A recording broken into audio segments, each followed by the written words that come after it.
யோகாம்பாஸில் இப்போ சாம்பார் பொடி, ரசப்பொடி, இட்லி தோசை மிளகா பொடி, பருப்பு பொடி அண்ட் டீடாக்ஸ் பொடி, டீடாக்ஸ் டீ பொடிங்கிறது கஷாய பொடி. இது எல்லாமே இப்போ தயாராக இருக்குது. உங்களுக்கு எல்லாருக்கும் இதோடைய கான்டாக்ட் டீட்டெயில்ஸ் டிஸ்கிரிப்ஷன் பாக்ஸ்லேயும் கீழேயும் கொடுத்துருக்கோம். வாட்ஸ்அப் நம்பர் அது வழியாக நீங்கள் உங்களுக்கு என்ன தேவையோ அதை தொடர்பு கொண்டு நீங்கள் பதிவு பண்ணிடலாம். அதை அனுப்பி வைக்கிறதுக்கு நாங்கள் கடமைப்பட்டிருக்கோம். வணக்கம், நான் உங்கள் அபிமான யோகாம்பாள் சுந்தர். எல்லாருக்கும் தமிழ் இனிய புத்தாண்டு நல்வாழ்த்துக்கள் இன் அட்வான்ஸ். ஸோ குரோதி வருஷம் இன்னும் 2 நாளில் ஆரம்பிக்க போகிறது. பிறக்க போகிற புது வருஷம் எல்லாருக்கும் நிஜமாலுமே எப்பயும் போல் அம்பாள்கிட்ட நம்ம பிரார்த்தனை பண்ணிப்போம். நல்ல வருஷமாக, மனசுக்கு நிறைய சந்தோஷத்தை தரக்கூடிய வருஷமாக, ஆரோக்கியத்தை தரக்கூடிய வருஷமாக, நிறைய நல்ல நிகழ்வுகளை தரக்கூடிய வருஷமாக இருக்கணும்னு சொல்லிட்டு அம்பாள்கிட்ட பிரார்த்திச்சுப்போம். எல்லாருமே எல்லாருக்கோசமும், உலகத்தில் இருக்கிற எல்லாருக்கோசமும் பிரார்த்தனை பண்ணிக்கோங்க. ஏன்னா நமக்கோசரம் பண்ணிக்கிறத விட மித்தவாள்லாம் பண்ணிக்கிறது ரொம்பவே ரொம்ப ரொம்ப ஒரு கைக்கண்ட ஒரு பலனாக இருக்கும். மோரோவர் இந்த குரோதி வருஷம் ஒரு இம்பார்ட்டண்ட் இது இருக்குது. கண்டிப்பாக இந்த வீடியோ எண்டுக்குள்ளே இந்த குரோதி வருஷம் எதனால் முக்கியம்னு சொல்லிவிட்டு நான் உங்கள் எல்லாருக்கும் சொல்கிறேன். பாதி பேர் கண்டுபிடிச்சிருப்பேன், இல்லைன்னு சொல்லலை. அது என்னன்றது கண்டிப்பாக இந்த வீடியோ முடியறதுக்குள்ளே நான் எல்லாருக்கும் அதை சொல்கிறேன்.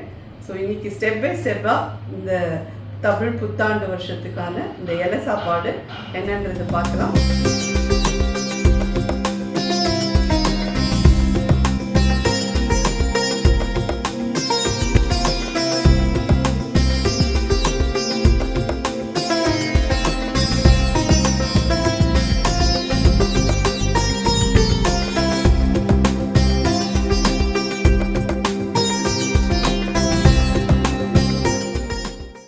இன்றைக்கி நம்ம பண்ண போகிறது ஃபஸ்ட்டு முக்கனி பாயசம், முக்கனி பருப்பு பாயசம் தான் பண்ண போகிறேன்.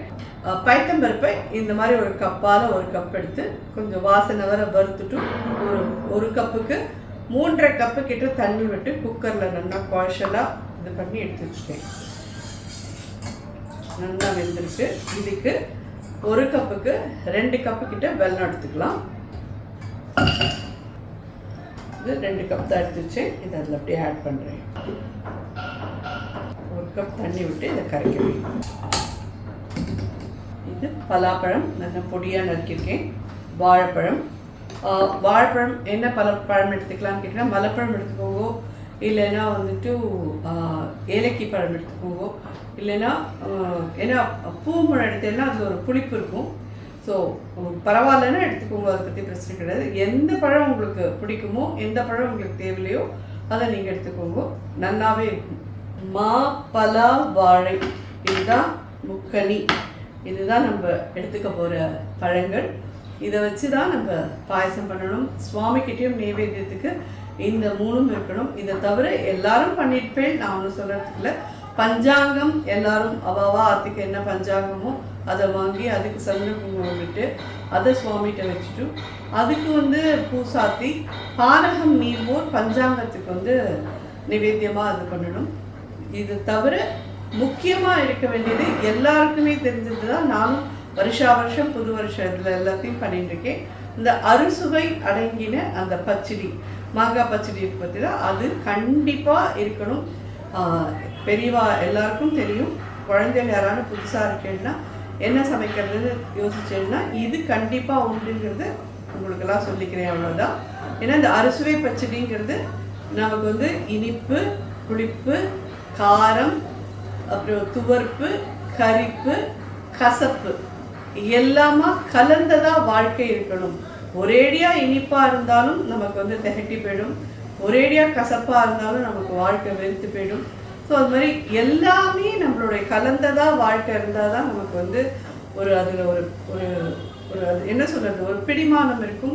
அடுத்தாப்புல நம்ம என்ன பண்ணுறதுன்ற ஒரு இது இருக்கும். அதனால எல்லாத்தையும் கலந்ததாக கொடு அப்படின்னு சொல்லி பகவான்கிட்ட வேண்டிக்கிறதுக்கோசரம் நம்ம இந்த அறுசுவை பச்சடிங்கிறது அவசியம் சேர்க்கணும். அண்ட் ஒன் மோர் திங் எல்லாரும் கேட்பேன், ஞாயிற்றுக்கிழமையில் வருதே மாமி இந்த தடவை வேப்பம்பூவை நம்ம எப்படி வறுக்கக்கூடாதுன்னு நீங்கள் சொல்லியிருக்கீங்களே அப்படின்னு சொல்லி நிறைய பேர் சொல்லுவேன். எஸ், வேப்பம்பூ ஞாயிற்றுக்கிழமை அண்ட் செவ்வாய்க்கிழமை வெள்ளிக்கிழமையில் வறுக்கக்கூடாது. அதுக்கு என்ன பண்ணிடுவோம், நீங்கள் பச்சடி பண்ணி முடிச்சுட்டு அதில் வந்து அந்த வேப்பம்பூவை அப்படியே போட்டுடுவோம், வறுக்க வேண்டாம். ஏன்னா மகமாயியோட அனுகிரகமும் நம்ம எல்லாருக்கும் வேணும். ஸோ அதில் வந்து அப்படியே போட்டுருவோம். இந்த கசப்போட தன்மைக்கு நம்ம வேற எதையான பால்காய் சேர்த்துக்கலாமான்னு சொல்லி கேட்டேன்னா முடியாது. நமக்கு வந்து வேப்பம்பூ தான் நம்மளுடைய வழி வழியாக வந்துட்டுருக்கிறது.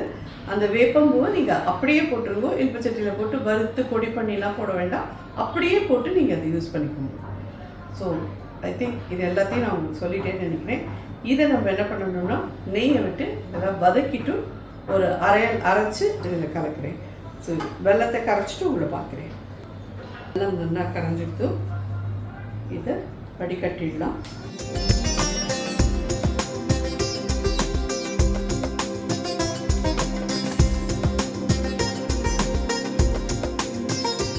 இது எல்லாமே சேர்ந்து கொதிக்கணும். 2 நிமிஷம் இதை எடுத்து வச்சுக்கலாம். ஒரு டேபிள் ஸ்பூன் கிட்ட நெய் விடுறேன். இதில் இந்த பாயசத்துக்கு தேவையான முந்திரி பருப்பு, தேங்காயை வந்து இந்த மாதிரி பல்லாக நறுக்கிக்கோங்க. இதையும் இதில் போட்டுருங்க. முக்கனி பாயசம் முன்னாடி வந்துட்டு பயத்தம்பருப்பை வறுத்துட்டு அரிசி ஊற வச்சு அப்படி ஒரு தடவை பண்ணியிருக்கேன். அதில் வந்து கொஞ்சம் பழங்களை வந்து வதக்கிட்டு அப்படியே போட்டிருக்கேன், கொஞ்சம் அரைச்சிட்டு போட்டிருக்கேன். இந்த தடவை டோட்டலாக டிஃப்ரெண்ட்டாக வெறும் பயத்தம்பருப்பு மட்டும் பண்ணிவிட்டு அதில் வந்து இந்த இதெல்லாத்தையும் வதக்கி அரைச்சி அப்படியே கலந்துருப்பேன். நீங்கள் உங்களுக்கு எப்படி இஷ்டமோ எந்த மாதிரி வேணுமோ பண்ணிக்கோங்க. எடுத்து வச்சுட்டோம். மாம்பழம், பலாப்பழம், வாழைப்பழம். ஒரு 2 நிமிஷம் இது நல்லா வதக்கிக்கோங்க. நெய்யில் வதக்கிட்டு அதுக்கப்புறம் அரைச்சி பாயசம் அதோட கலந்தேன்னா ரொம்ப நல்லாவே இருக்கும். இது நல்லா வதக்கிட்டோம். உங்களுக்கு பார்த்தாலே தெரியும் கொஞ்சம் நல்லா வதங்கியிருக்கிறது. ஸோ நான் ஸ்டார்டிங்லேயே சொல்ல மறந்து போயிட்டேன். இன்றைக்கி வந்து நம்மளோட ட்ராவல் பண்ணுறவா வந்து ஃப்ரெஷ் அண்ட் க்ரஷ் ஆயில் வெல்லமும் கொடுத்துருக்கா. அந்த வெல்லத்தை வச்சு தான் பாயசம் பண்ணிகிட்ருக்கேன். அந்த வெல்லத்தை வச்சு தான் நான் இப்போது அடுத்தாப்பில் மாங்காய் பச்சடி பண்ண போகிறேன். ஸோ வெல்லமும் ரொம்ப ரொம்ப நல்லா இருக்குது. கலர் பார்த்தாலே தெரியும் எல்லாருக்கும். ஸோ இதில் வந்து நல்லா இது 5 மினிட்ஸ் அது கொதிச்சுருக்கு. இதை வதக்கணும். இல்லை இந்த பழங்கள்லாம் அரைச்சின்னு வந்தாச்சு, அதை இதில் ஆட் பண்ணுறேன்.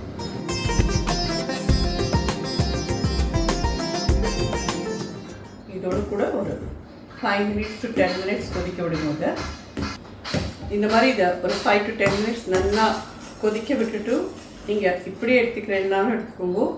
இல்லை இதில் தேங்காய் பால் ஆட் பண்ணிங்கன்னா இன்னும் அடிஷ்னலாக ஒரு ஃப்ளேவர் அண்ட் டேஸ்ட், அது உடம்புக்கும் நல்லது. நீங்கள் எப்படி வேணாலும் நீங்கள் அதை யூஸ் பண்ணிக்கலாம். ஆனால் வெறும் பால் இதில் காய்ச்சின பால் யூஸ் பண்ணலாமான்னு கேட்டேன்னா காய்ச்சின பால் இதில் யூஸ் பண்ணினேன்னா அவ்வளோ நல்லா இருக்காது. தேங்காய் பால் யூஸ் பண்ணிங்கன்னா நல்லாயிருக்கும். இதெல்லாம் எப்படி திக்காக அப்படி ஆகிருக்கும் தெரியல. அந்த பழம்லாம் அரைச்சி விட்டுறது இதுலேயே. இந்த ஸ்டேஜில் ஏலக்காய் பொடி ஒரு 1/4 ஸ்பூன் போடுறேன்.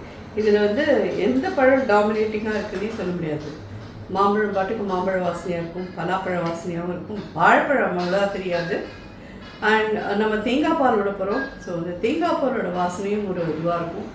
ரொம்ப டிஃப்ரெண்ட்டாக இருக்கும் இந்த பாயசம். இந்த முக்கரி பாயசம் கண்டிப்பாக எல்லோரும் இந்த வருஷப்பருப்புக்கு பண்ணி சுவாமி நிவேதத்துக்கு யூஸ் பண்ணிடுவோம். எல்லோரும் வந்து விஷுவுக்கு வைக்கிற கனி இதை பற்றி தான் கேட்டிருப்பேன். இந்த மாதிரி முக்கரி பாயசமும் பண்ணி சுவாமிக்கு நிவேதியம் பண்ணலாம். மாபலா வாழை தான் ரொம்ப மெயினான ஒரு இது. ஸோ இது வெள்ளத்தோட பழங்களோட எல்லாத்தோடையும் சேர்த்து நல்லா கொதிச்சுடுத்து ஏலக்காய் பொடியும் போட்டுட்டோம். ஸ்டேஜில் தேங்காய் பால் நான் ஒரு 1/2 மூடி எடுத்து இது பண்ணி விடுறேன், அவ்வளோதான், ஜாஸ்தி இல்லை. தேங்காய் பால் விட்டதுக்கப்புறம் ரொம்ப நாளைக்கு கொதிக்கணும்னு அவசியம் கிடையாது. ஜஸ்ட்டு ஒரே ஒரு கொதி வந்தால் போதும். ஜோரான முக்கனி பாயசம் ரெடி ஆகிடுது. இதில் நம்ம வறுத்து வச்சுருக்க தேங்காயும் முந்திரியும் ஆட் பண்ணிடலாம். முக்கனி பாயசம் ரெடி. குரோதி வருஷத்துக்கான முதல் இது ஸ்வீட்டோடு நம்ம ஆரம்பிச்சிருக்கோம். இந்த வருஷம் ஃபுல்லாக எல்லாருக்கும் நல்ல இனிமையான நினைவுகளோடையும் இனிமையான நிகழ்வுகளோடையும் நல்ல ஒரு சந்தோஷமான ஒரு வருஷமாகவும் ஆரோக்கியமான ஒரு வருஷமாகவும் எல்லாருக்கும் எல்லா மனசில் இருக்கக்கூடிய அபிலாஷைகள் எல்லாம் நிறைவேறக்கூடிய வருஷமாகவும் இருக்கணும்னு அம்பாள்கிட்ட நம்ம பிரார்த்திச்சுப்போம். ஸோ இந்த முக்கனி பாயசம் ரெடி. அடுத்தது இந்த அறுசுவை பச்சடி பண்ணலாம். குரோதி வருஷமில் என்ன விசேஷம் அப்படின்னு சொல்லி கேட்குறதுக்கு நான் இப்போ சொல்லிடுறேன். யோகாம்பாள் சுந்தர் பிறந்தது குரோதி வருஷம்தான். இந்த வருஷம் ஜூன் மாதம் எனக்கு 60 வயசு முடியறது. என்னை விட பெரியவா எல்லாருக்கும் என்னுடைய நமஸ்காரங்கள். என்னை விட சின்ன குழந்தைகளுக்கெல்லாம் எப்பயுமே என்னுடைய பிரார்த்தனைகள். ஸோ அடுத்த டிஷ் பார்க்கலாம். மாங்காய் பச்சடி பார்த்தீங்கன்னா நான் வந்து மாங்காவை மஞ்சப்பொடி போட்டு ஜஸ்ட்டு நல்ல குழச்சலாக வேக வச்சுருக்கேன், அவ்வளோதான். ஸோ இதில் வந்து வெல்லத்தை இப்போது கரைச்சி விட்டோம்னா, வெல்லம் வந்து ஒரு மாங்காயோட சைஸ் பார்த்துக்கோங்க. அதுக்கு தகுந்த மாதிரி நீங்கள் எவ்வளோ வேணுமோ அது பார்த்து இது பண்ணிக்கோங்க. டிபெண்ட்ஸ், ஒரு சில மாங்காய்க்கு நிறைய தேவையாக இருக்கும், ஒரு சில இது அது நீங்கள் பண்ண தான் பழகும். இப்போ சத்திக்கு நான் எவ்வளோ எடுத்துட்டுருக்கேன்றது சொல்கிறேன். நான் வந்து ஒரு 150 கிராம் கிட்டக்க எடுத்துட்டுருக்கேன். அதாவது ரைஸ் குக்கர் கப் இருக்குது பற்றி காமிச்சி பற்றிலாம், அதாலேயே ஒரு 1.5 கப் கிட்ட வெல்லம் எடுத்துட்டுருக்கேன். ஸோ இதை கரைச்சி இதில் விட்டுட்டு, ஏன்னா இதிலெல்லாம் குப்பை இருக்கும். ஸோ நல்ல எந்த வெல்லமாக இருந்தாலும் அதை நம்ம வடிகட்டுறது நல்லது. ஸோ வடிகட்டி அதில் விட்டுட்டு அதுக்கப்புறமா நம்ம பண்ணலாம். ஒரு 1.5 கப் வெல்லத்துக்கு 1/2 கப் தண்ணி விட்டு அதை கரைச்சிட்டுருக்கேன், அவ்வளோதான். ஜாஸ்தி வேணும்னு அவசியம் இல்லை. மாங்காயோட சேர்ந்து நல்லா கொதிக்கச்சு நம்ம தாளித்து கொட்டுறதுல வரமிளகா கடுகு ரெண்டும் தாளித்து கொட்டுவோம். ஸோ மாங்காய் புளிப்பு, இது இனிப்பு, கடுகு துவர்ப்பு, மிளகா காரம், உப்பு போடுவோம், கரிப்பு, அதுக்கப்புறமா வேப்பம்பூவை மேலே அப்படியே போட போகிறோம், கசப்பு. அறுசுவைகளும் அடங்கின ஒரு பச்சடி. இது எல்லா வருஷமும் நான் பண்ணியிருக்கேன். நான் ஒன்றும் புதுசாக பண்ணிகிட்ருக்கேன் அப்படின்னு நான் சொல்ல வரல. அட் த சேம் டைம் நிறைய பேர் பண்ணிட்டு தான் இருக்கேன், அதுலேயும் எந்த விதமான டவுட்டும் இல்லை. ஸோ எல்லாருக்குமே நன்னா இதெல்லாம் பண்ண தெரியும். ஸோ புதுசாக பண்ணுற குழந்தைகளுக்கோசரம் இதை சொல்லிட்டு இருக்கேன், அவ்வளோதான். வெல்லம் நல்லா கரைஞ்சிட்டு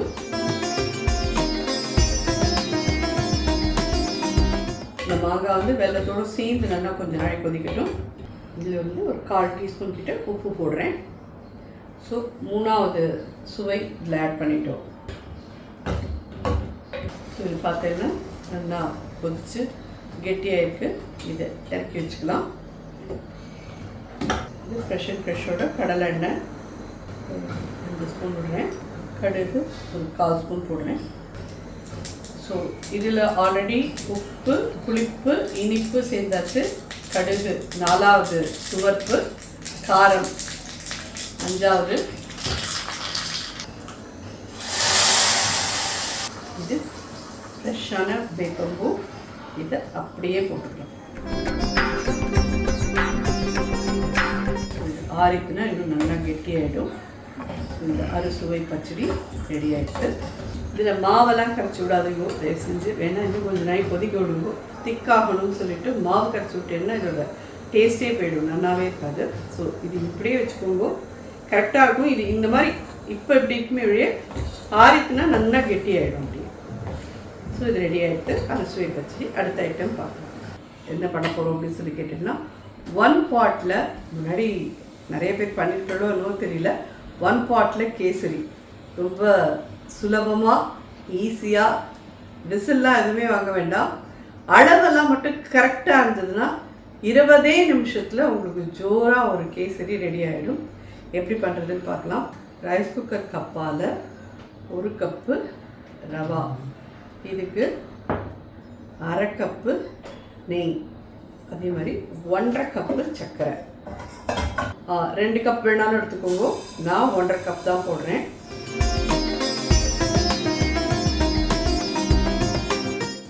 கப் நான் எடுத்துருக்கேன். ஸோ இதில் 3 கப்பு தண்ணி ஊற்றணும். 1 2 இது வந்து எங்கிட்ட சிங்கிள் பர்னர் இருக்குங்கிறதுனால நான் இங்கே இது பண்ண முடியல. இதை வந்து நல்லா கொதிக்க விடணும். சர்க்கரை கரைஞ்சி கொதிச்சுதுன்னா போகிறோம். இதுலேயே குங்குமப்பூ நான் போடுறேன். இது ஆப்ஷனல், இல்லைங்கிறவா கலர் பொடி எதாவது போட்டுக்கிறேன்னா போட்டுக்கோங்க, உங்கள் சௌகரியம். இல்லை ஒன்றுமே வேண்டாம், ஒயிட்டில் அப்படியே பண்ணிக்கிறேன்னாலும் பண்ணிக்கோங்க. ஸோ இதை நல்லா சக்கரை கரைஞ்சி தலைக்கட்டும், அவ்வளோதான். எதுவும் ஜீராலாம் ஆக வேண்டாம். தலைக்க வச்சு எடுத்துன்னு வரேன். அதுக்குள்ளே சைமல்டேனியஸ்லி நம்ம இங்கே ரவையை வறுக்கலாம். வறுத்த ரவையாகவே இருந்தாலும் இதை வறுத்து தான் பண்ணணும். ஸோ இந்த 1/2 கப் நெய்யை இதில் விடுறேன். கேசரிக்கு தேவையான அளவு முந்திரி பருப்பு ஒரு 10 12 உங்களுக்கு எவ்வளோ தேவையோ அவ்வளோ போட்டுக்கோங்க. அதே மாதிரி திராட்சை பழம் ஒரு 2 டேபிள் ஸ்பூன் போட்டிருக்கேன். இதெல்லாம் பொரியணும் அப்படின்னுலாம் அவசியமே இல்லை. ஏன்னா நம்ம ரவையை வறுக்கிறோம் பார்த்தீங்களா, அதோடையே சேர்ந்து அது கலர் மாறணும், அது பொரியணும். ஸோ இந்த ஸ்டேஜில் நம்ம அந்த 1 கப் ரவையும் இதில் ஆட் பண்ணிடலாம். ரைஸ் குக்கர் கப்பால் இருக்கிற அதே கப்பு தான், அதே அளவு தான்.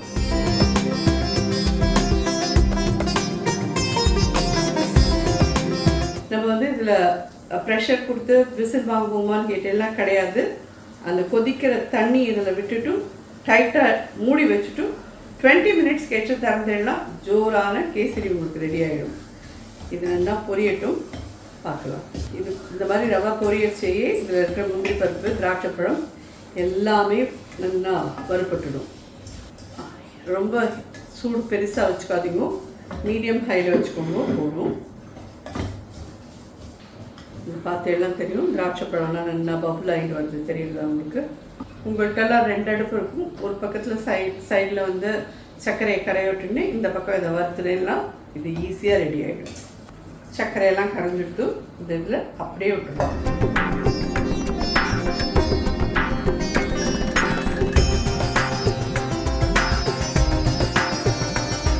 அடுப்பை அணைச்சிட்டேன். இதான் சாட்சி, பார்த்துக்கோங்க. அடுப்பை அணைச்சாச்சு.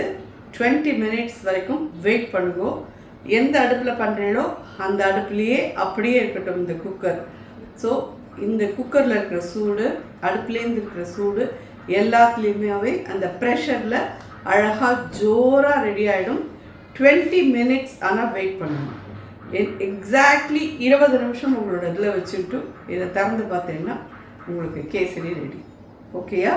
நம்ம 20 நிமிஷம் கழிச்சு திறந்து பார்த்துட்டு உங்களுக்கு சொல்கிறேன். 20 minutes later. ஸோ இது இப்போ ஒரு 20 மினிட்ஸ் ஆகிடுது. இதை திறந்து பார்க்கலான்னு. வாவ், எப்படி இருக்கு பார்த்தீங்களா? இது ஒன்றும் இல்லை, அதில் இருக்கிற அந்த ஹீட்லேயே அது இது மாதிரி ஆகிடும். ஸோ இது ரெடி ஆகிடுச்சு. இதில் நம்ம இன்னும் ஆட் பண்ண வேண்டியது ஏலக்காய் பொடியும் பச்சை கற்பூரமும் மட்டும்தான்.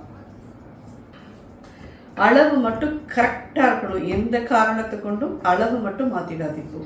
அந்த அளவு பர்ஃபெக்டாக இருந்ததுன்னா சக்கரை அதே மாதிரி நான் 1.5 தான் போட்டுருக்கேன். உங்கள் யாருக்கான 2 வேணும் அப்படின்னு நினச்சேன்னா 2 போட்டுருங்க ப்ளீஸ்.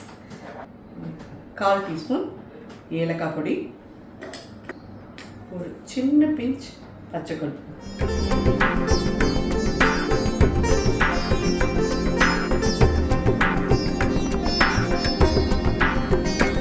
இவ்வளோ கமகமான இவ்வளோ நல்லாயிருக்கு. கண்டிப்பாக எல்லோரும் ட்ரை பண்ணி பார்த்துட்டு இது ஒர்க் அவுட் ஆச்சா என்னன்னு எனக்கு சொல்லுக்கூட எல்லோரும். நிச்சயமாக உங்கள் எல்லாருக்கும் பிடிக்குங்க. ரொம்ப ஈஸியும், அதை வறுத்து இதை வறுத்து எல்லாம் கஷ்டமே இல்லாமல் கனமான ஒரு குக்கர் மட்டும் வேணும், அவ்வளோதான். ஸோ இது எப்படி எடுத்து விழுறதுன்றதை பாருங்கள் நீங்களே.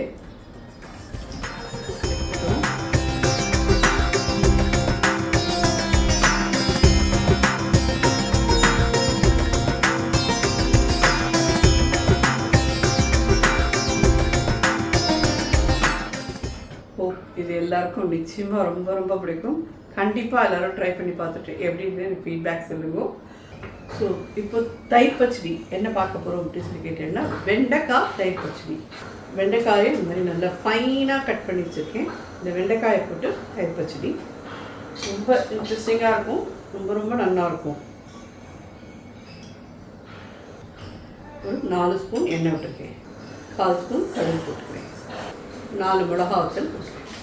இது நான் ஒரு அடுப்பு வச்சுன்னு பண்ணுறதுனால கொஞ்சம் டிலே ஆகும், ஒரு 2 hours கிட்டே ஆகுது. பட் இதெல்லாம் உங்களுக்கு ரெடியாக வச்சுருந்தேன், நீங்கள் 2 அடுப்பு 3 அடுப்பு வச்சுருக்கேன் அப்படின்னு சொல்லி சொன்னால் ஈஸியாக 1 hourக்குள்ளே இந்த சமையல் முடிஞ்சு போயிடும். உங்களுக்கு ஒரு ஸ்பூன் கிட்ட உளுத்தம்பருப்பு, இது வந்து வெண்டைக்காயும் ஆட் பண்ணிக்கலாம்.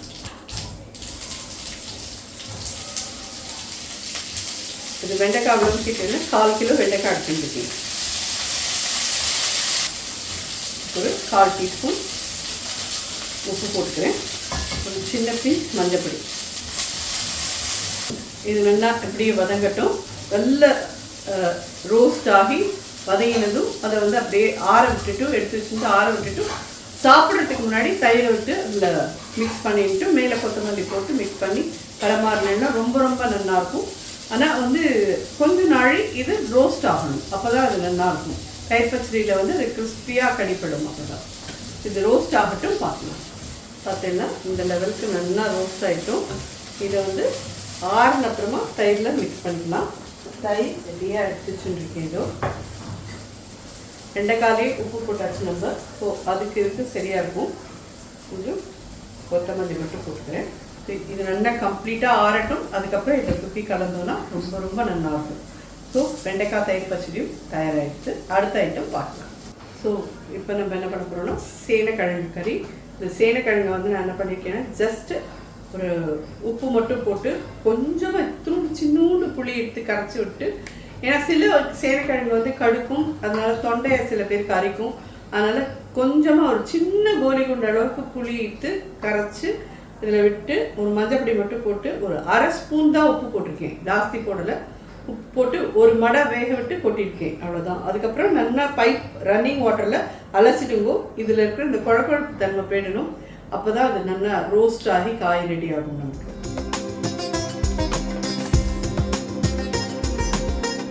நாலு ஸ்பூன் எண்ணெய் விட்டுருக்கேன். இதை முதல்ல அப்படியே போட்டுருக்கேன். இது கொஞ்சம் அப்படியே ரோஸ்ட் ஆகும். இது ரோஸ்ட் ஆகி முடிஞ்சதுக்கு அப்புறமா மேலே கொஞ்சோண்டு எண்ணெய் விட்டு கடுகு உளுத்தம்பருப்பு தாளிச்சு கொடுக்கலாம். கடுகு உளுத்தம்பருப்பு பெருங்காயம் தாளிச்சு கொட்டி இது பண்ணிக்கலாம். ஆனால் கொஞ்சம் ரோஸ்ட் ஆன அப்புறம் பண்ணினோன்னா நல்லாயிருக்கும். இது புரிஞ்சுக்கணும்னு நினைக்கிறேன். ஒரு சின்ன இது 1/2 கிலோ சேனைக்கிழங்கு, அதுக்கு ஒரு சின்ன கோலி குண்டு சைஸ் புளி எடுத்து ஒரு கப் கரைச்சி அதில் விட்டுட்டு கொஞ்சமாக மஞ்சப்பொடி போட்டு ஒரு 1/2 டீஸ்பூன் உப்பு போட்டு ஒரு மடை வேக விட்டு கொட்டினேன். அதாவது ஒரு மடைனா 2-3 கொதி வந்ததும் வடிகட்டிட்டேன். அந்த வடிகட்டி வந்து ரன்னிங் வாட்டரில் நல்லா அலசிட்டு இதில் போட்டிருக்கேன். இது அப்படியே நல்லா ரோஸ்ட் ஆகட்டும். கொஞ்ச நேரம் கழிச்சு இதில் மிளகா அப்படி போடலாம். ரோஸ்ட் ஆகிறதோட மிளகா அப்படி போட்டு நல்லா வதக்கிட்டு மேலே வந்து கடுகு உளுத்தம்பருப்பு பெருங்காயம் கருவேப்பிலை தாளிச்சு போட்டோம்னா ஜோராக ரெடி ஆகிடும். ஸோ இப்போ நெக்ஸ்ட் நம்ம என்ன பார்க்க போகிறோம் அப்படின்னு சொல்லி கேட்டீங்கன்னா பரங்கிக்காய் கறி. உங்களுடைய சௌகரியம். நான் வந்து எலாபரேட்டாக 2 காய் ஒரு கூட்டு எல்லாம் பண்ணுறேன். உங்களுக்கு அது முடியலன்னா ஏதாவது ஒன்று எடுத்துக்கிறேன்னா எடுத்துக்கோங்க, உங்கள் சௌகரியம் அது. நான் வந்து இப்போது ஒன்று வந்து வதக்கல் கறி, இன்னொன்று வந்து தேங்காய் போட்ட கறி, பரங்கிக்காய் தேங்காய் போட்ட கறி பண்ண போகிறோம். எப்படி பண்ணுறதுன்னு பார்க்கலாம். ஃப்ரெஷ் அண்ட் ஃப்ரெஷ்ஷோட தேங்காய் எண்ணெய் விடுறேன். 1/4 ஸ்பூன் கடுகு, 1 ஸ்பூன் உளுத்தம்பருப்பு, 3 மிளகாய், கருவேப்பிலை. இது ஒரு 1/2 கிலோ பரங்கிக்காய். இதை பிளாக் பண்ணுறேன்.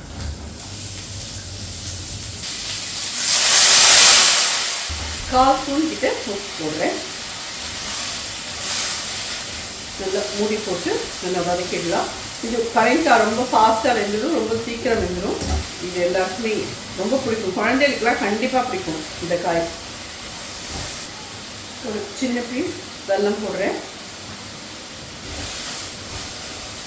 நல்லா வெந்ததுக்கு அப்புறம் பார்க்கலாம்.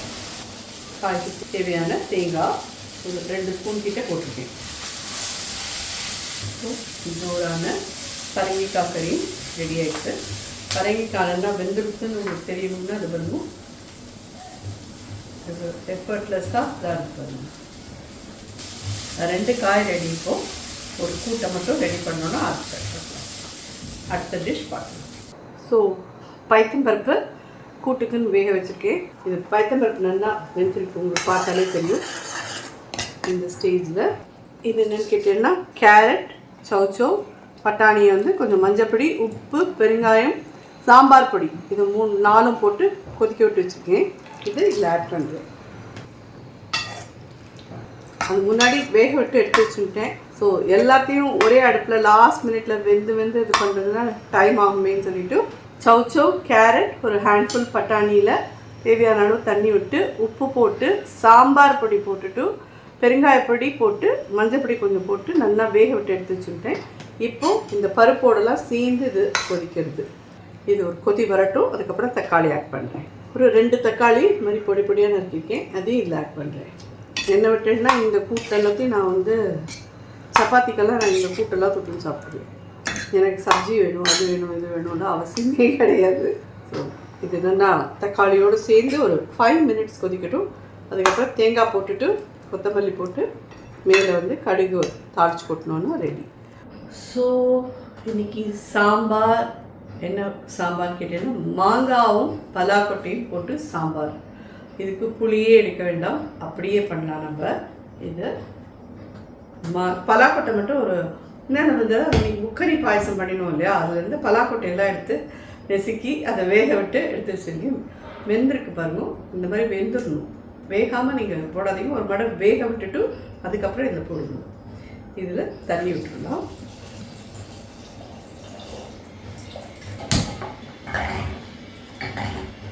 ரெண்டு தக்காளி அதையும் போட்டுறேன். சாம்பார் பொடி 2 ஸ்பூன் கிட்ட போடுறேன். 2 பச்சை மிளகா ஸ்லிட் பண்ணி போடுறேன். உப்பு ஒரு 3/4 டீஸ்பூன் கிட்ட போடுறேன். பெருங்காயப்பொடி ஒரு 1/2 டீஸ்பூன். இதோடு கூட நீங்கள் முருங்கை ஆட் பண்ணிக்கிறேன், உங்கள் சௌகரியம். நீங்கள் என்ன ஆட் பண்ணி பண்ணிக்கிறேன்னாலும் உங்கள் சௌகரியம் போல் பண்ணிக்கோங்க. இதில் வந்து இப்போ தக்காளி, மாங்காய், பலாக்கொட்டை இருக்குது.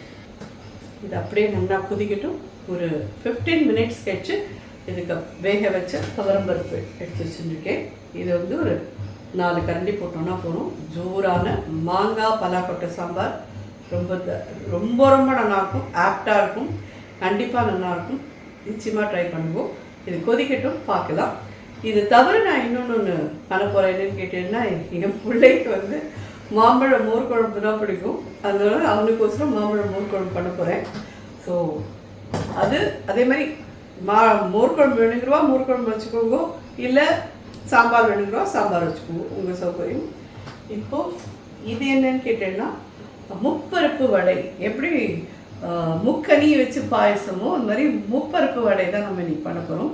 அதாவது கடலைப்பருப்பு 3/4 கப்பு, 1/4 கப்பு துவரம்பருப்பு, ஒரே 1 டேபிள் ஸ்பூனு உளுத்தம்பருப்பு. இதை தான் வந்து நான் ஒரு 2 ஹவர்ஸாக ஊற வச்சு வச்சுருக்கேன். பிகாஸ் எனக்கு 2 மணி நேரம் ஆகிடுது சமையலுக்கு. நான் சமையல் உட்காரத்துக்கு முன்னாடி அதை ஊற வச்சுட்டு வந்தேன். ஆக்சுவலி நீங்கள் 1 ஹவர் ஊற வச்சேன்னா போதும். இது வந்து எனக்கு ஊறத்துக்கு 2 மணி நேரம் ஆகிடுது. பிகாஸ் நான் ஹானஸ்டாக சொல்கிறேன், நான் 2 மணி நேரமாக சமைச்சிட்டு இருக்கேன். சமைக்க ஆரம்பிக்கிறதுக்கு முன்னாடி அதை ஊற வச்சுட்டு வந்தேன். பார்த்தீங்கன்னா இந்த 3/4 கப்பு கடலைப்பருப்பு, 1/4 கப்பு துவரம்பருப்பு, ஒரே 1 டேபிள் ஸ்பூன் உளுத்தம்பருப்பு, இதை போட்டு தான் ஊற வச்சு வச்சுருக்கேன். இதில் நான் போட போகிறது வந்து என்னென்னு கேட்டேன்னா கோஸ். இந்த கோஸில் இந்த மாதிரி உப்பு வந்து ஒரு 1/2 டீஸ்பூன் கிட்ட எடுத்து போட்டுக்கணும். இது நல்லா பிசைஞ்சு இதெல்லாம் சாம்பார் கொதிக்கிறதுக்கு கூட பண்ணி வச்சுட்டேன்னா உங்களுக்கு வடை தட்டுறதுக்கு ஈஸியாக இருக்கும். இது நீங்கள் கொஞ்ச நேரம் இப்படி ஒரு 2-3 நிமிஷம் பிசைஞ்சுட்டே இருந்தீங்கன்னா இதுலேயே தண்ணி வர ஆரம்பிக்கும். அந்த தண்ணியெலாம் மட்டும் புழிஞ்சிட்டு நீங்கள் வடை மாவில் இதை போட்டு வடை தட்டினேன்னா ரொம்ப நல்லாயிருக்கும். ஆமாவோட தான் பண்ணணும் அப்படின்பா. ஆமாவோட பிடிக்காதவா புளுத்தோட பண்ணிக்கோங்க. பட் ஆமாவோடையே இது மாதிரி ஒரு வருஷம் நீங்கள் பண்ணவும் பண்ணிக்கலாம், உங்களுக்கு சௌரியப்படி பண்ணிக்கோங்க.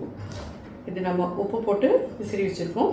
இன்னும் ஒரு 5 மினிட்ஸ் இருக்கட்டும். சாம்பார் ரெடி ஆகிட்டோம், அப்புறமா இது பண்ணிக்கலாம். மாங்காய் பார்த்திங்கன்னா நல்லா ஜோராக வெந்துடுத்து. அமுத்தினாலே கரையிறது தெரியுது அவங்களுக்கு. அந்த அளவுக்கு நல்லா ஃபியூ மினிட்ஸில் வெந்து போயிடும். ரொம்ப நாள் வேகணுமாக்குன்னு வச்சுக்காதீங்க. இதில் பருப்பு வேக வச்சு துவரம்பருப்பு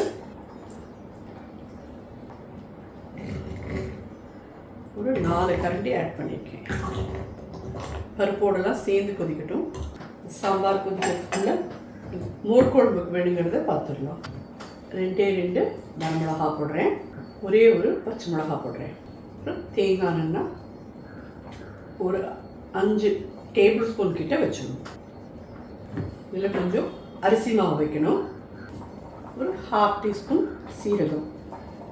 இது எல்லாத்தையும் வச்சு கொஞ்சம் தண்ணி விட்டு நல்லா வழுமுன்னா அரைச்சி எடுத்துகிட்டு வந்துட்டு மோரில் கலந்துட்டு அதுக்கப்புறமா நம்ம மாம்பழத்தை வேக விட்டு வச்சுருக்கேன், அதோடு கலந்து நம்ம மோர் குழம்பு பண்ணோன்னா மாம்பழம் மோர் குழம்பு ரொம்ப ரொம்ப ஜோராக, அதாவது அதுவுமே ஒரு 2-3 சுவை சேர்ந்தது. ஏன்னா மாம்பழம் ஒரு இனிப்போடு இருக்கும், மோர் வந்து கொஞ்சம் லைட்டாக புளிக்கும். ஸோ இந்த தேங்காய் வரமிளகா பச்சை மிளகா கொஞ்சம் காரமாக இருக்கும். ஸோ அதுலேயுமே ஒரு 3 சுவை கலந்ததாக ஒரு மோர் குழம்பு ரொம்ப ரொம்ப டிஃப்ரெண்ட்டாக இருக்கும். அதில் அரிசி மாவு ஒரு 1.5 டீஸ்பூன் கிட்ட வச்சுடுறேன். இதை நல்லா அரைச்சி எடுத்துட்டு வந்துடலாம், அதுக்கப்புறமா பார்க்கலாம். சாம்பார் ரெடி ஆகிடுதோ. ஸோ நல்லா பருப்போடலாமும் சேர்ந்து நல்லா குடிச்சாச்சு. மாங்காய் பலாக்கொட்டை சாம்பார் ஜோராக ரெடி ஆகிடுது. அடுப்பு அணைச்சதுக்கப்புறமா கூட கொதிக்கிறது பாருங்க. நிறைய கொத்தமல்லி இதை இறக்கி வச்சுக்கலாம். ஒரு 3 ஸ்பூன் கிட்ட எண்ணெய் விட்டுருக்கேன், 1/2 டீஸ்பூன் கடுகு போடுறேன், 1/4 ஸ்பூன் வெந்தயம், ஒரே ஒரு மிளகாய். ஸோ கடுகு வெந்தயம் மிளகாவத்தல் தாளிச்சோம் இல்லையா, அது சாம்பார். மாங்காய் பலாக்கொட்டை சாம்பார் ரெடி. அடுத்த ஐட்டம் பார்க்கலாம். இன்ட்ரெஸ்டிங்காக இருக்குல்ல இந்த சாம்பார், ரொம்ப வாசனையாக ரொம்ப ரொம்ப நல்லாயிருக்கும். ட்ரை பண்ணி பாருங்க கண்டிப்பாக. ஸோ இது மாம்பழம் வேக விட்டு வச்சுருக்கேன், இது மோர் குழம்புக்கோசரம். இப்போ இதில் வடைக்கு தேவையானதெல்லாம் போட்டுடலாம். ஃபஸ்ட் நல்ல ஒரு 1 இன்ச் துண்டத்துக்கு 2 துண்டும் இஞ்சி போட்டுருவோம். பச்சை மிளகா 2, வரமிளகா 2 போடுறேன். எங்களுக்கு இந்த காரம் போகும், உங்களுக்கு பார்த்து தேவையான நீங்கள் கொஞ்சம் ஆட் பண்ணிக்குவோம். தண்ணிலாம் ஃபுல்லாக ட்ரெயின் பண்ணிட்டேன், தண்ணியே இருக்கக்கூடாது இதில்.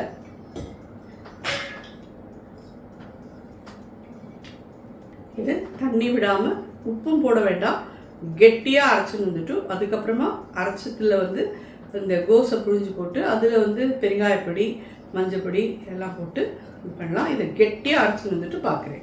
அதுக்குள்ளே மோர் குழம்பு ரெடி பண்ணிடுறேன்.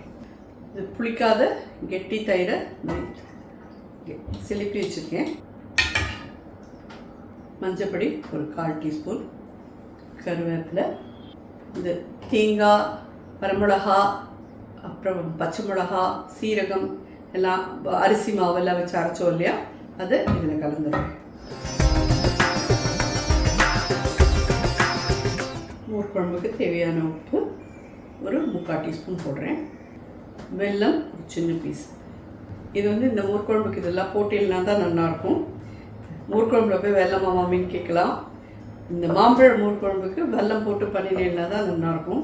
ஏன்னா நீங்கள் அரைச்சி விட்டுருக்க இந்த தேங்காய் பச்சை மிளகா அதெல்லாம் காரமாக இருக்கும், மாம்பழமும் அந்த வெல்லமும் சேர்ந்து திதிப்பாக இருக்கும். தயிர் வந்து புளிக்காத தயிராக எடுத்துக்கோங்க, எனக்கு கொதிச்சதுன்னா கொஞ்சம் புளிக்க ஆரம்பிக்கும் அது. ஸோ அன்னைக்கு ஒரு குத்தி, அதாவது முதல் நாள் ஒரு குத்தி நெக்ஸ்ட் டே காத்தால எடுத்துக்கிற தயிராக இருக்கட்டும். ஒரு 2-3 நாள் முன்னாடி இருக்கிற தயிரெல்லாம் வேண்டாம். இந்த மாம்பழ மோர் குழம்புக்கு மட்டும் கொஞ்சம் புளிக்காத தயிராக இருந்தால் தான் நல்லாயிருக்கும். நல்லா நுரைச்சி வரட்டும், பார்க்கலாம்.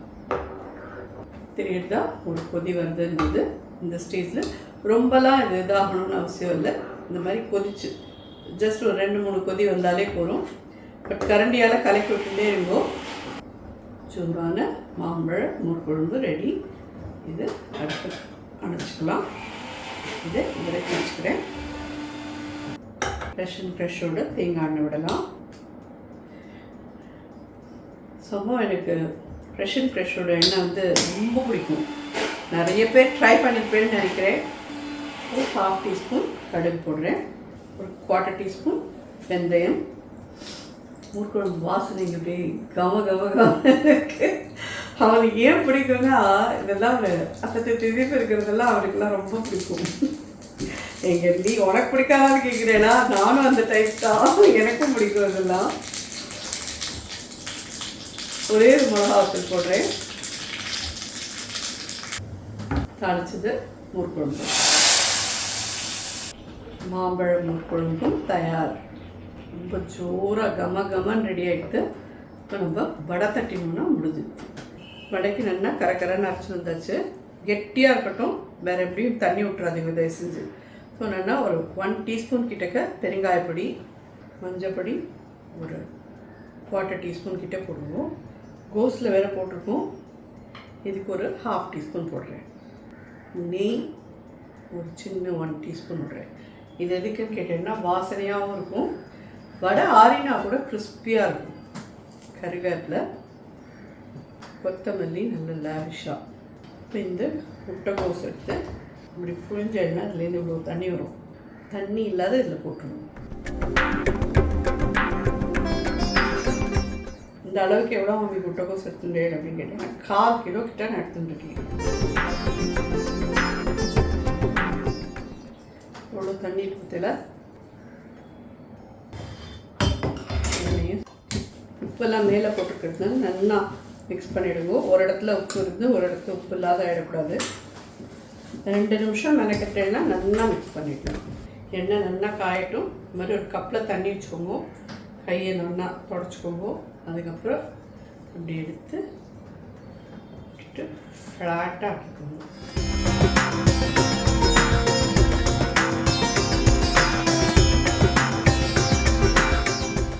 அடுப்பு கொஞ்சம் சின்னதாக வச்சுருங்க, ஏன்னா கோஸ் எல்லாம் இருக்குது. நல்லா நிதானமாக வெந்து கலர் நல்ல இதுவாக ப்ரௌனாக மாறணும்.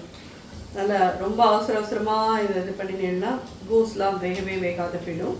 ஸோ நிதானமாக சின்னதாக வச்சுட்டு மெதுவாக பண்ணணும். இந்த வீடியோ ஃபுல்லாக அவங்க எல்லாருக்கும் நிச்சயமாக பிடிச்சிருக்கும்னு நினைக்கிறேன். ரசம் வழக்கம் போல் ரசம் நிறைய நம்பர் ஆஃப் ரசம் நம்மளோட பிளேலிஸ்டில் இருக்குது. உங்களுக்கு என்ன சௌகரியமோ அதை பண்ணிக்கோங்க. இல்லை பருப்பு ரசம்னா பருப்பு ரசம் பண்ணிக்கோங்க. உங்கள் சௌகரியம் போல் நீங்கள் உங்களுக்கு எது பிடிக்குமோ அது பண்ணிக்கலாம். ஸோ எனக்கு தெரிஞ்சு எல்லாமே எலாபரேட்டாக பண்ணியிருக்கேன். நானாக இந்த தடவை போலி எடுக்கலை, சொஜ்ஜியப்பமும் எடுக்கலை. உங்களுக்கு வேணும்னா அதெல்லாம் லாஸ்ட் இயர் வீடியோ, அதுக்கு முந்தைய வருஷம் வீடியோலலாம் இருக்குது. நீங்கள் அது வேணும்னா எடுத்து பார்த்து நீங்கள் பண்ணிக்கலாம் தாராளமாக. சக்கரவள்ளி கிழங்கு போலி கூட இப்போ சமீபத்தில் பண்ணினோம், அது கூட நீங்கள் பார்த்து பண்ணிக்கலாம். உங்கள் சௌகரியம் போல் போலி அதெல்லாம் உங்கள் சௌகரியம் போல் நீங்கள் பார்த்து பண்ணிக்கோங்க. நாம் இன்றைக்கி இதுதான் பண்ணியிருக்கோம். அட் த சேம் டைம் இந்த 1 pot கேசரி நீங்கள் பார்த்தேன் இல்லையா, அதையும் இதில் ஆட் பண்ணியிருக்கேன். கண்டிப்பாக அதுவும் நிறைய பேருக்கு பாயசம் வைக்க முடியல, எங்களுக்கு குவிக்காக ஆகிற மாதிரி ஏதாவது சொல்லுங்கன்னு சொல்லுங்கள். அந்த 1 pot கேசரி உங்களுக்கெல்லாம் யூஸ்ஃபுல்லாக இருக்கும். ஸோ எல்லாமே உங்களோட சௌகரிய பிரகாரம் பார்த்து எப்படி வேணுமோ நீங்கள் பண்ணிக்கோங்க.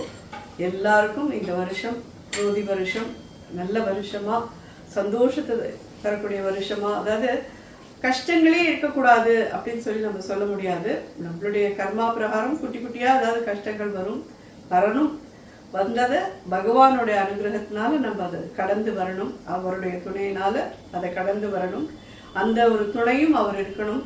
ஆனால் அட் த சேம் டைம் நிறைய சந்தோஷங்களையும் நல்ல நினைவுகளையும் கொடுக்கக்கூடிய வருஷமாக இருக்கணும்னு அம்பாள்கிட்ட பிரார்த்தனை பண்ணிப்போம். நான் எல்லாருக்கோசரமும் நானும் பிரார்த்தனை பண்ணிக்கிறேன். ஹாப்பி தமிழ் நியூ இயர் எல்லாருக்கும் இன் அட்வான்ஸ். ஸோ சந்தோஷமாக எல்லாரும் கொண்டாடிட்டும் முடிஞ்சால் நம்ம இன்னைக்கு ஈவினிங் லைவில் பார்க்கலாம், நம்ம எல்லாரும் பேசலாம். ஹோப் நான் லாஸ்ட் இயர் பண்ணின மாதிரி இந்த வருஷமும் உங்களை லைவில் பார்க்க முடியும்னு நான் நினைக்கிறேன். தெரியல, நான் கிட்டக்க வரிசையை உங்களுக்கு சொல்கிறேன் அதை பற்றி. நன்றி, வணக்கம், தேங்க்யூ.